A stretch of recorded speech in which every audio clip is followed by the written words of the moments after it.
तो मैं पहले थोड़ा इंट्रोडक्शन दे देता हूँ और उसके बाद जो है टॉपिक पे चलेंगे। क्योंकि एक ह्यूज टेक्स्ट है राइट, 7 मिनट श्लोकास का है, तो एक वीडियो में कवर होना तो पॉसिबल नहीं है। ऑफ कोर्स ये पहला पार्ट है। हम लोग जो है श्लोकास के ट्रांसलेशन को पढ़ेंगे, उसको समझेंगे। हाउएवर श्लोका का जो ट्रांसलेशन है वो तो वो कहीं मिल जाएगा, इंटरनेट मिल जाएगा, पब्लिश भी बुक है। लेकिन मेन पर्पस जो है समझना, मेन पर्पस है कॉन्टेम्पलेट करना। रिगार्डिंग भगवद गीता देखिए, मैं इसका इंट्रो देना चाहता था सब्जेक्ट का।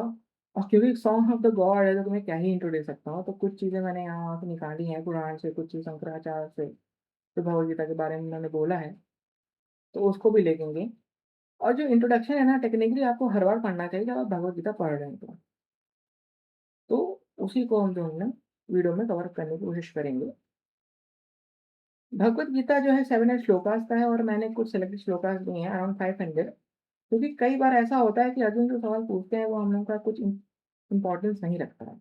और दूसरी बात जो है कि एक चीज़ जो है वो कई बार रिपीट हुई है ताकि रीडर को एक बेटर अंडरस्टैंडिंग मिल सके। लेकिन हम लोग एक बार चीज़ पढ़ेंगे तो समझ ही लेंगे। तो हम लोग सिलेक्टेड श्लोकास हैं और उसका ट्रांसलेशन पढ़ेंगे, उसको समझेंगे। और इस समझने के प्रोसेस में, क्योंकि देखिए मैं एक एस्ट्रोलॉजर हूँ और आप लोग जो हैं एक एस्ट्रोलॉजर लर्नर्स हैं, तो हमारा फोकस एस्ट्रोलॉजी भी रहेगा। हमारा प्राइमरी फोकस फोकस जो है एस्ट्रोलॉजी रहने वाला है। जो भी चीज़ हम लोग देखेंगे, जो भी चीज़ हम लोग समझेंगे, वो उसके पर्सपेक्टिव से समझेंगे। और मैं मानता हूँ कि मॉडर्न धर्मा भी है, क्योंकि देखिए क्या है कि कई पाथ्स हो सकते हैं, कई ओपिनियंस हो सकते हैं। लेकिन ये रियलाइज़ करना इम्पोर्टेंट है कि सभी जो चीज़ है वो सेम गोल की तरफ लेके जाता है। जो रामकृष्ण परमहंस थे, उन्होंने हिंदुइज़्म को परस्यू किया, उन्होंने इस्लाम को परस्यू किया, उन्होंने क्रिश्चियनिटी को परस्यू किया और हर परस्यूट पे उन्होंने सेम आंसर पाया। तो भगवद गीता स्पिरिचुअल टेक्स्ट तो है, लेकिन ये हिंदू स्पिरिचुअलिटी नहीं है, ये it is spirituality for all, ठीक है? एक बात बहुत समझना इम्पोर्टेंट है। दूसरा बात क्या है, भगवद गीता जो है 3 बातों की बात करता है। एक है path of devotion, path of knowledge, path of कर्म। यानी कि भक्ति योग, ज्ञान योग और कर्म योग। कर्म योग में भी 2 वेज़ हैं। एक तो है डे टू डे वाला और एक है मेडिटेशनल, जो कि राज योगा।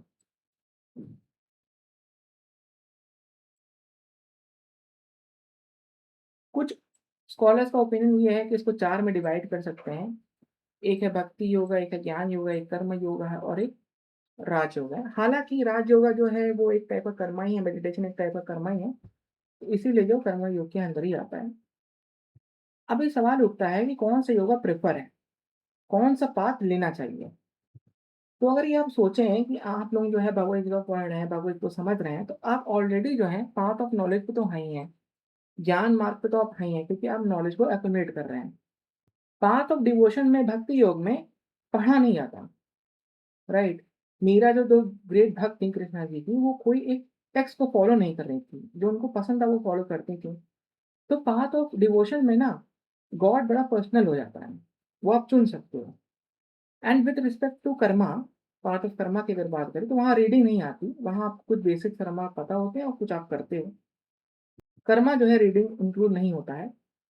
और आप जो रीड कर रहे हो, भगवद गीता को रीड कर रहे हो, तो आप ऑलरेडी जो हो ज्ञान मार्ग पे तो है ही हो। आप पाथ ऑफ नॉलेज पे ही हो, एक्युमुलेट कर रहे हो नॉलेज को।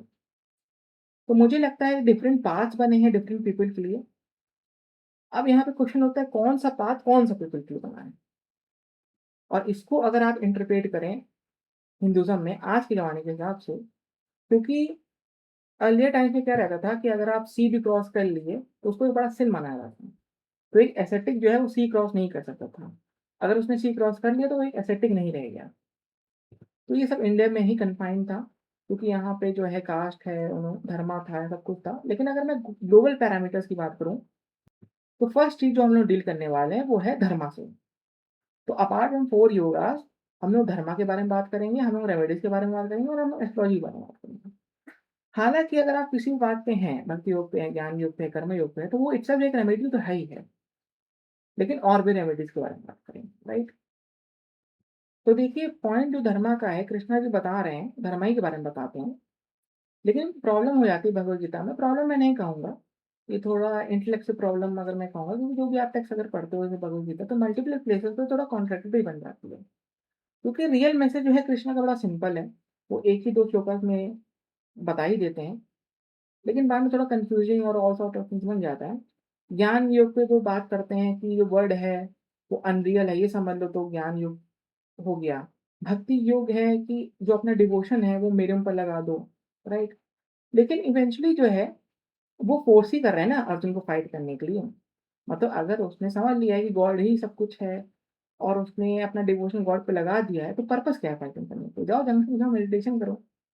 लेकिन जो कृष्णा जी हैं वो इवेंचुअली अर्जुन को कह रहे हैं कि फाइट करो क्योंकि बेसिक धर्म है तुम्हारा। तो भगवद गीता स्टार्ट होती है धर्मा से, क्वेश्चन उठता है धर्मा से और एंड होता है डिवोशन से। तो बेसिक पॉइंट ये है कि फॉलो योर धर्मा, ये बताया जा रहा है और यही कृष्णा जी बात करते हैं, स्पिरिचुअलिटी विचुअलिटी की बात करते हैं। अपार्ट फ्रॉम दैट वो एक जो थीम है भगवद गीता का वो यही रहता है कि धर्मा। ना अगर हम धर्मा की बात करें तो एक ड्यूबियस पॉइंट है, क्योंकि अगर हम वैदिक सिस्टम की बात करें तो ब्राह्मण को ब्राह्मिकल धर्मा करना चाहिए और इवेंचुअली जो है ना धर्मा जो है वो कर्मा पे ही लीड करता है।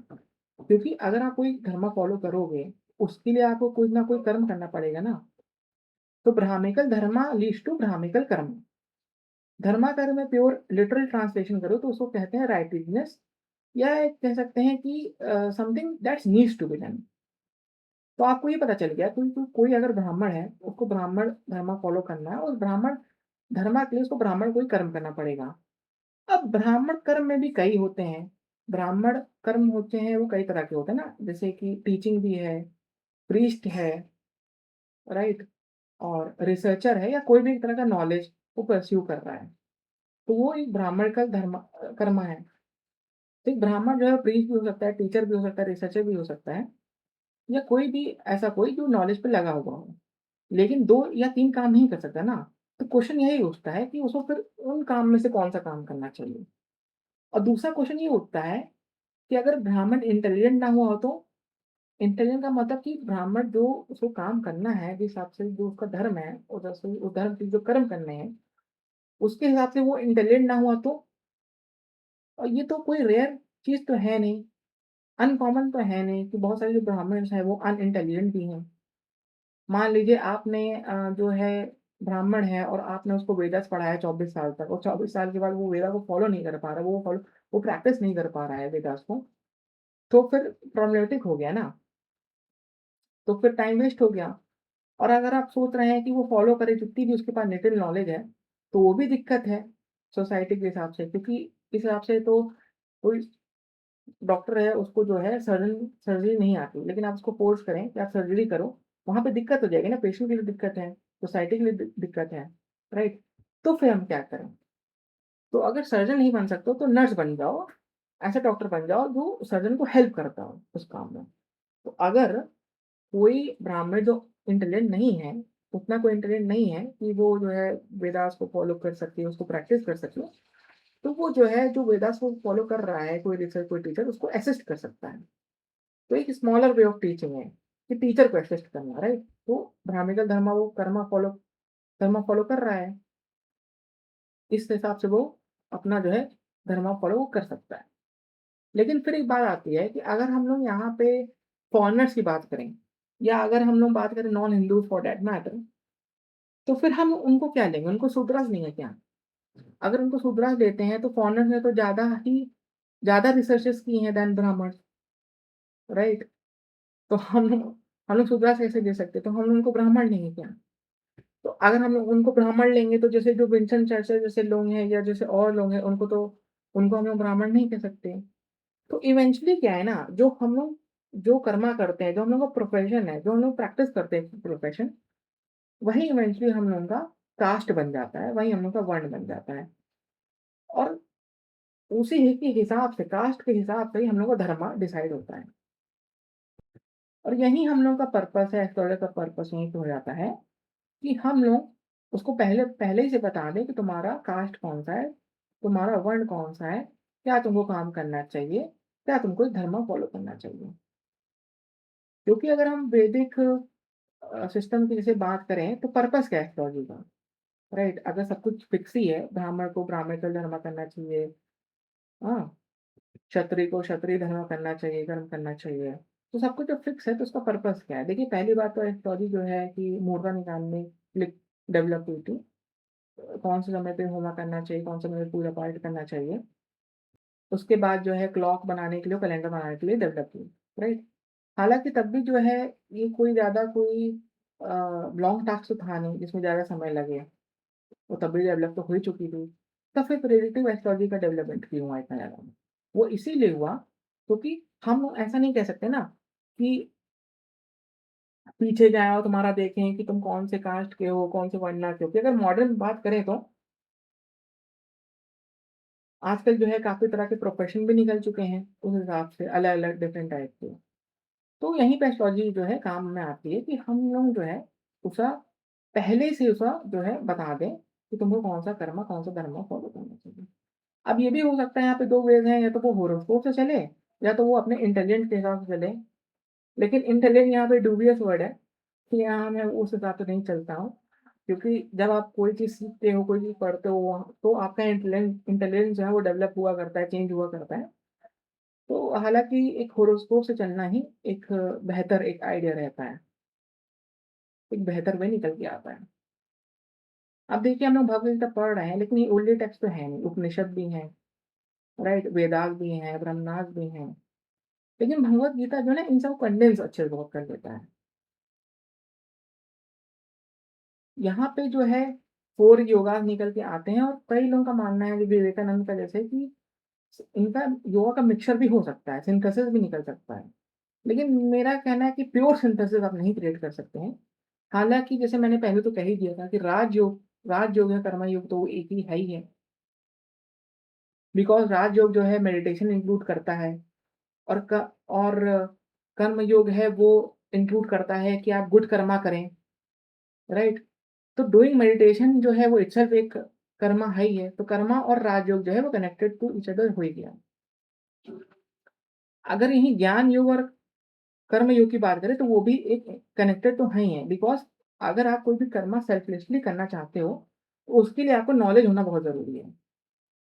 कृष्णा जी ये भी कहते हैं कि नॉलेज जो है सेल्फलेसली करो बिकॉज़ सब कुछ जो है मेरे ऊपर ही बिलॉन्ग करता है। बट आपको ये नॉलेज होना चाहिए ना कि सब कुछ मेरे ऊपर बिलॉन्ग करता है। तो इसीलिए आपको थोड़ा बहुत नॉलेज होना चाहिए कि जो जो आप कर्मा कर रहे हो, ऑल टुगेदर जो है वो कृष्णा जी के पास जा रहा है। तो आप जब प्रैक्टिस करते हो कर्मा योग को सेल्फलेसली जब आप कर्म करते हो तो उसके लिए भी आपको नॉलेज ज़रूरी है। तो यहाँ पे 3 का तो सिंथेसिस यहाँ बन गया है, ज्ञान योग का, कर्म योग का और राजयोग का। अगर मैं वहीं भक्ति की बात करूँ तो भक्ति ऑल टुगेदर थोड़ा डिफरेंट है। भक्ति आप इंडिपेंडेंटली जो है प्रैक्टिस कर सकते हो। लेकिन भक्ति के लिए भी ना आपको नॉलेज की ज़रूरत है। क्योंकि आपको पता होना चाहिए ना, आप खुद पता करेंगे ना कि हम जो है किसकी भक्ति करें, किसकी हम भक्ति कर रहे हैं, उसके बारे में जानें, उसकी वो एक पर्टिकुलर डीटी क्या है, पर्टिकुलर एक इंसान क्या है, राइट? उसकी पावर क्या है? तो भक्ति के लिए भी आपको नॉलेज चाहिए। तो सभी कुछ जो है ना, ज्ञान मार्ग पे सभी कुछ जो है मिल के नॉलेज पे आके टिकता है। तो प्राइम पर्पस जो है भगवद गीता का अगर हम स्पिरिचुअलिटी को हटा दें, तो धर्मा को के बारे में बात करता है कि अपने बारे में जानो और अपने हॉरोस्कोप के बारे में जान सकते हो और उस हिसाब से जो है अपना धर्म प्रैक्टिस करो। और व्हाइल प्रैक्टिसिंग धर्मा जो है आप इन 3 पाथ में से कोई भी पाथ आप जो है ले सकते हो। ये एक बेसिक सेटअप है, ये ऐसे काम करता है। अब थोड़ा आगे इसमें बढ़ते हैं, उसके पहले मैं थोड़ा समझाना चाहता हूँ कि जो भगवद गीता है वो डोग्मास को थोड़ा-सा नेग्लेक्ट करता है, वो अहमियत उतनी देता नहीं है। तो उस अप्रोच के हिसाब से भी चलना चाहिए, क्योंकि कुछ क्या है आजकल का हिंदुइज़्म जो है तो मैं क्या ही बताऊँ, कुछ स्वामी जो हैं आप उनको देखेंगे तो आपको लगेगा लगेगा कि ये इंटेलिजेंट है ही नहीं किसी प्रकार से, राइट? वो लोग कहते हैं कि जो नॉन हिंदू जो हैं वो चले जाएँ, इंडिया के बाहर निकल जाएँ या जो नॉन हिंदू जो हैं, उनसे आपको फ्रूट्स नहीं लेने चाहिए व्रत के टाइम या ऐसा कुछ नहीं करना चाहिए। अगर मैं इस बात पे सोचूँ कभी कि नॉन जो सारे हिंदूज़ हैं इंडिया में छोड़ के चले गए हैं तो इकोनॉमी का क्या ही हाल होगा। और दूसरी बात कि मैं फ्रूट्स जो है अगर मैं मुस्लिम सेलर से ले लूँ या नॉन हिंदू सेलर से ले लूँ, तो मतलब अब देखिए क्या है कि अगर मान लीजिए कोई हिंदू मान लीजिए कोई सेल कर रहा है तो, ठीक है? लेकिन जो फ्रूट है वो वो अगर जो पेड़ है, पेड़ से आता है और पेड़ का मालिक मुस्लिम हुआ तो पेड़ ज़्यादा इम्पोर्टेंट है कि सेल करने वाला ज़्यादा इम्पोर्टेंट है, राइट? एक ध्यान देना है। ऊपर से जो जो पेड़ है, जो सॉइल है उसमें वो कंबोडिया से आया हो तो फिर क्या, राइट? और हम उसमें क्या ही बात कर रहे हैं, इंडिया की क्या ही बात, इंडिया खुद ही जो है अफ्रीका से कनेक्ट आया है, अगर आप पुराने ज़माने में जाएँगे, ठीक है? तो यहीं पे इंटेलिजेंस की बात होती है, किस हिसाब से इंटेलिजेंस जो है, किस हिसाब से हिंदुइज़्म जो है, किस प्रकार से लिया जा रहा है। जिस बहुत तरीके से, एक तो ये पर्टिकुलर तरीका हो गया ये इस हिसाब से कहना, ठीक है? एक दूसरा तरीका ये है, जो भी है भी चीज़ वो भी नहीं मानते हैं, जो अच्छी चीज़ है भी। अब यहीं पे देखिए राम मंदिर में जो है इतना अ, जो है लूट-पाट हुई है। हालाँकि मैं कोई ऐसा कोई क्या कहते हैं कि ऐसा कोई मुझे शौक नहीं लगा, क्योंकि जिस हिसाब से मतलब हिंदुस्तान के हिस्ट्री में, इंडिया की हिस्ट्री में जो है, पहली बार ऐसा हुआ होगा कि मंदिर बना नहीं है, उसका इनॉग्रेशन आपने कर दिया, उसमें आपने कर दिया। एक तो बैड मुहूर्त में आपने किया, मंदिर पूरा बना नहीं और आपने उसका इनॉग्रेशन कर दिया और फिर उसमें कह रहे हैं कि राम जी को लाएँगे, ये लाएँगे, तो फिर ये सब जो होना ही था, कि ये सब लूट-वूट होनी थी और आगे भी होगी, तो मुझे कोई शौक शौक नहीं महसूस होगा, राइट? तो ये सबको थोड़ा समझना चाहिए कि जो हिंदुइज़्म जो आजकल का है, उसको थोड़ा-सा देख के और उसको थोड़ा डिफरेंशिएट करना चाहिए, क्या रियल हिंदुइज़्म है, क्या एक रियल जो है इंटेलिजेंस है, उस हिसाब से आपको आगे बढ़ना चाहिए, उस अप्रोच से आगे बढ़ना चाहिए, क्योंकि भगवद गीता खुद ही जो है डॉगमास को नेगलेक्ट करता है, राइट? अब आगे चलते हैं। तो 18 पुराण हैं, उन पुराण में एक 12वाँ पुराण है, जहाँ जो भगवद गीता के महत्व के बारे में बात करता है। तो यहाँ अर्थ जो है कहती है ब्लेस्ड वन मतलब Vishnu ji, O supreme ruler, how many unshakeable devotion arise in him who is experience consequences of evil प्रारब्धना ओ लॉर्ड। अब देखिए ये श्लोका बहुत इंपॉर्टेंट है, क्योंकि जो भी हिंदुइज्म में कोई भी रेमेडी है, वो रेमेडी है वेल्थ के पाने के लिए, वो रेमेडी है प्रोजनी के लिए पाने के लिए, वो रेमेडी है नॉलेज को पाने के लिए। लेकिन ऐसी कोई रेमेडी नहीं है जो स्पेसिफिकली बात करती हो कि हम लोग प्रारब्ध कर्मा को एबॉलिश कैसे कर सकते हैं, राइट? वो भगवद गीता में बात होती है।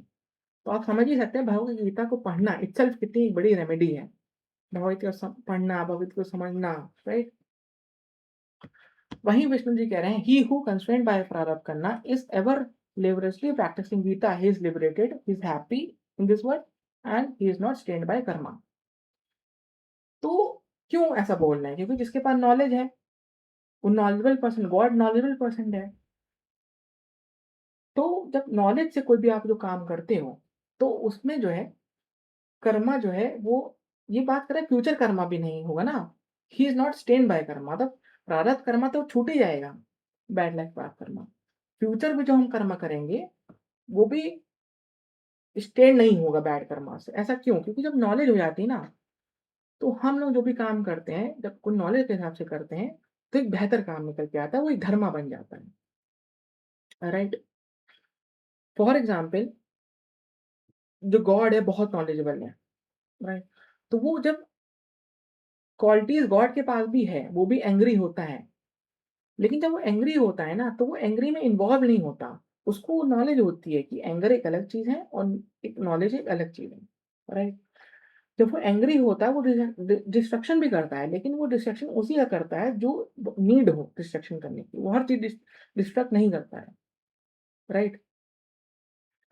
तो यही है गॉड का, यही एक महत्व है। कई सारी क्वालिटीज़ हैं गॉड की, उनमें से एक क्वालिटीज़ है कि जब वो क्वालिटीज़ के साथ खेलता है, जब वो क्वालिटी के साथ प्ले करता है, तो वो उस क्वालिटी से बह नहीं जाता है। वो जानता है कि हम क्या हैं और ये क्या चीज़ है।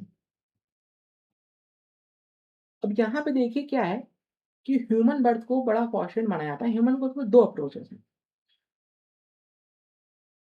ह्यूमन बर्थ को फॉर्च्यूनेट माना जाता है ना, राइट? क्योंकि ह्यूमन जैसे फॉर एग्ज़ाम्पल अगर आप ट्री हैं या कोई एनिमल है, तो आप नॉलेज को परस्यू नहीं कर सकते। गॉड के ऊपर डिवोशन नहीं लगा सकते, वो ह्यूमन एक कर सकता है। तो इसलिए जो है ह्यूमन जो बर्थ है बड़ा ही फॉर्च्यूनेट सेटअप माना जाता है। लेकिन अगर कोई पर्सन बहुत ज़्यादा फॉर्च्यूनेट है और कोई पर्सन बहुत ज़्यादा गुड कर्मा करके बैठा है, तो उसका फर्स्ट प्लेस पे ह्यूमन बर्थ होना नहीं चाहिए था। तो ह्यूमन बर्थ इटसेल्फ प्रॉब्लम भी है। तो यहाँ पे 2 अप्रोचेज़ हैं। ह्यूमन बर्थ फॉर्च्यूनेट तो है, लेकिन बहुत ज़्यादा फॉर्च्यूनेट नहीं है। वो फॉर्च्यूनेट है, ट्री से ज़्यादा फॉर्च्यूनेट है, एनिमल से ज़्यादा फॉर्च्यूनेट है, क्योंकि वो डिवोशन कर सकता है गॉड के ऊपर और वो जो है नॉलेज प्राप्त कर सकता है, राइट? तो जो वर्णा पुराण है वो ग्रेटनेस ऑफ भगवद गीता की बात करता है। अर्थ गॉडेस, अर्थ जो विष्णु जी से पूछती हैं, the blessed one, right, supreme Lord से पूछती है, जो रूरल वर्ड से पूछती है कि how many unshakeable devoted people arise in him who is experience the consequences of evil प्रारब्ध कर्म। तो वही विष्णु जी जो है बात बताते हैं कि अगर गीता को कोई लिबरेटली प्रैक्टिस कर रहा है, वो हैप्पी है इस वर्ल्ड में, वो लिबरेटेड है और वो स्टेन नहीं होता कर्म, मतलब फ्यूचर में भी वो स्टेन नहीं होता। तो नॉलेज से अगर आप काम करेंगे, नॉलेज से करेंगे तो आपका धर्मा जो है फॉलो हो पाएगा, जैसे हम लोगों ने पहले बात की थी ना, राइट। अब देखिए क्या है कि कुछ जैसे कुछ एस्ट्रोलॉजर्स होते हैं जो नहीं कि कहते हैं कि कंसल्टेशन दिया और फिर जो है हर कंसल्टेशन के बाद मेरी जो है मुझे थकान लगने लगती है, क्योंकि वो नॉलेज नहीं करे ना, उनके पास सही नॉलेज है नहीं। वो खेल रहे हैं, वो स्पिरिचुअल पावर अपनी यूज़ करके कंसल्टेशन देते हैं। वो कुछ नहीं कुछ कहते हैं, कुछ कहते हैं कि जो है हम जो है कर्मा को क्योंकि एस्ट्रोलॉजर जो है कर्मा को वो कर देता है, तो हर वो कर्मा ही पे लाके बैठ जाते हैं। ठीक है? मैंने पहले बात की है हिस्ट्री ऑफ वैदिक एस्ट्रोलॉजी में कि हम लोग कर्मा को वो कर देते हैं, तो थोड़ा इतना नहीं करना चाहिए, उतना नहीं करना चाहिए, इतना गाइडेंस नहीं देनी चाहिए, इतना रेमेडीज़ नहीं देनी चाहिए, जो भी है, राइट? या कोई कहते हैं कि जो एस्ट्रोलॉजर जब करता है तो उसके सामने जो भगवान वो नहीं बोलते, उसके भगवान बोलता है, देखिए मैं इस सब में नहीं मानता। भाई देखो नॉलेज है आपके पास, उन नॉलेज के हिसाब से आप चार्ट को इंटरप्रेट करते हो, राइट? और जिस हिसाब से कोई पर नॉलेज नहीं है, जो एस्ट्रोलॉजर का नॉलेज नहीं है, वो उस प्रैक्टिस करता रहता है, तो वो अधर्म कर रहा है। धर्मा को पहले नॉलेज की ज़रूरत है, नॉलेज इम्पोर्टेंट है, आपको पहले नॉलेज चाहिए उसके लिए। इसलिए जो नहीं टैरो कार्ड रीडर्स होते हैं, बहुत स्पिरिचुअल पावर अपना यूज़ करते हैं, और हर के बाद वो थकान उनको महसूस होती है। आप देखिए जितने भी स्पिरिचुअल टैरो कार्ड रीडर्स हैं, स्पेशली गर्ल्स ही रहती हैं, तो आप देखिएगा जो बहुत अच्छा टैरो कार्ड रीडर होगा, उसकी आप लाइफ़ देख लीजिएगा, वो तो हेल्थ से कुछ ना कुछ पीड़ित होगा या तो उसकी जो मैरिड लाइफ़ बेकार जाएगी, राइट? और आप जैसे जो केपी एस्ट्रोलॉजी वाले हैं, कुछ लोग हैं, राइट? तो केपी एस्ट्रोलॉजी कोई क्लासिक्स तो है नहीं, वो भी फॉलो करते हैं, उनकी लाइफ़ भी सेम चीज़ हाल देखिएगा। तो वही चीज़ है ना कि पहले आपको नॉलेज गेन करना है और उस नॉलेज के हिसाब से जो है आप जो है अपना धर्म फॉलो करेंगे और अपने पास नॉलेज हो जाएगी, राइट? तो आपका जो प्रारब्ध कर्म है वो एबॉलिश हो जाएगा, बैड कर्म आप एबॉलिश कर सकेंगे। तो भगवद गीता इटसेल्फ जो है एक रेमेडी के तौर पे आती है, तो उसको पढ़ना और इसको जो है सीखना इम्पोर्टेंट है। और मैं और चलूँगा ही, ये तो पहला पार्ट था और मैं ऐसा बनाऊँगा, होपफुली जो है मैं सोच रहा हूँ कि 6 महीने में एटलीस्ट जो है कंप्लीट कर सकूँ पूरी भगवद गीता। तो मैंने यहाँ पे भगवद गीता का इंट्रोडक्शन थोड़ा दे दिया, भगवद गीता की इम्पोर्टेंस थोड़ी यहाँ समझा दी है, राइट? और 4 योगास की बात कर दी गई, सिंथेसिस की बात कर दी गई है, राइट? तो होप आपको वीडियो पसंद आएगी तो वीडियो को लाइक करिएगा, चैनल में अगर नए हैं तो सब्सक्राइब ज़रूर कर लीजिएगा। Thanks for watching.